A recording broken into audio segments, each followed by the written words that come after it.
কয়েকজন নেতার জন্য তৃণমূলের থেকে মুখ না ফেরাতে আবেদন করেছেন অভিষেক বন্দ্যোপাধ্যায়। পুরুলিয়ার সভা থেকে পুরুলিয়ায় তৃণমূলের খারাপ ফলের জন্য স্থানীয় নেতাদের দায়ী করেছেন তিনি। 2021-এর বিধানসভা নির্বাচনে 9 আসনের মধ্যে 6টিতে পরাজিত হয় তৃণমূল। লোকসভা আসনটিতেও জয় পায় বিজেপি। পুরুলিয়ার কাশীপুরের সভা থেকে 9 আসনের মধ্যে 9টিতে জয়ের লক্ষ্যমাত্রা বেঁধে দিয়েছেন তৃণমূলের সাধারণ সম্পাদক।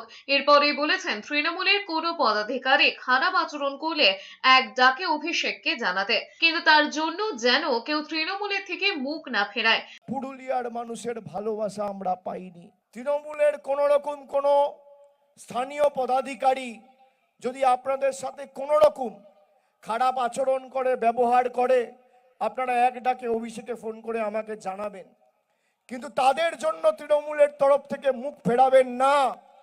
এটা পুরুলিয়ার মানুষের কাছে আমার একান্ত অনুরোধ। পাল্টা আক্রমণ করে সুকান্ত মজুমদার বলেছেন, এই ভোট বিধায়ক বানানোর ভোট নয়, মাটি ঘটি বেটি বাঁচানোর ভোট। তা না হলে আগামী দিনে পশ্চিমবঙ্গে বাংলাদেশের মতো পরিস্থিতি তৈরি হবে। ভোট বিধানসভা ভোট শুধু মুখ্যমন্ত্রী নির্বাচনের ভোট নয়, মুখ্যমন্ত্রী তৈরি করার ভোট নয়, বা কোনো একজন ব্যক্তিকে রায়গঞ্জ বিধানসভার বিধায়ক বানানোর ভোট নয়, বা কালিয়াগঞ্জ বিধানসভার বিধায়ক বানানোর ভোট নয়, হেমতাবাদের বিধায়ক বানানোর ভোট নয়।